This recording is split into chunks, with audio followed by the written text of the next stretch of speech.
Halo teman-teman, dalam video kali ini kita akan membagikan cara meminimalisir getaran bilet CR7 ini ya. CR7 waterproof C6 begitulah, pokoknya C6 berapa kemarin.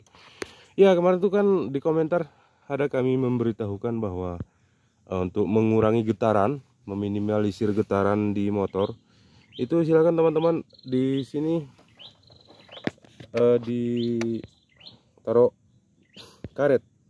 Ini karet teman-teman. Ini karet ya, untuk meminimalisir getarannya. Ini karet, kalau bisa di belakangnya juga berikan karet juga. Ini yang pakai karet nih, ini teman-teman ya. Ini karet nih teman-teman.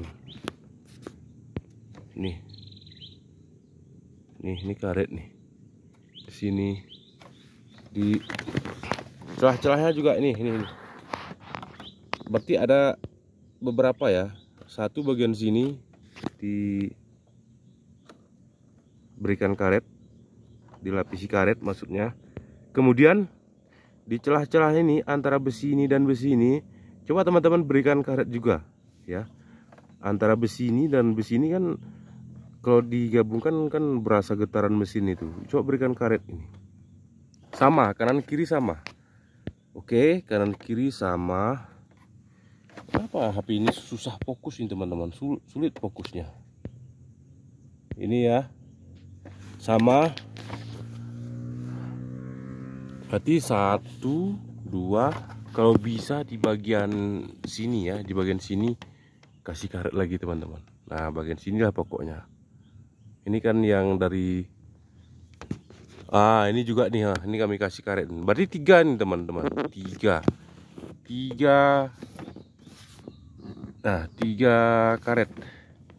Ini sini sebelum ring, sebelum mur ya. Ini kasih karet. Itu biasanya berkurang getarannya. Berkurang getaran lampu biletnya ini, teman-teman. Ya, begitu dia. Kemudian di sini kalau ada teman-teman plat tambahan yang model plat universal, itu silakan teman-teman hubungkan satu plat dari sini lalu dikasih baut. Nah, ini juga berpengaruh dia ketika hidup mesin. Coba teman-teman pegang dua-duanya dan tidak dipegang. Nah, pasti dia agak getar dia. Kalau udah dipegang berdua agak mengurangi getarnya dia. Ini rencana saya pasang juga nih teman-teman plat universal dari sini ke sini untuk mengikat, menghubungkan dan mengurangi pergetaran. Oke. Kemudian kalau bisa di bagian sini juga kasih karet teman-teman. Saya belum nih. Nah, kalau bisa ya. Oke. Sekian saja cerita kita tentang mengurangi getaran untuk lampu bilet ini. Oke teman-teman, untuk video kali ini kita cukupkan sampai di sini dan semoga bermanfaat.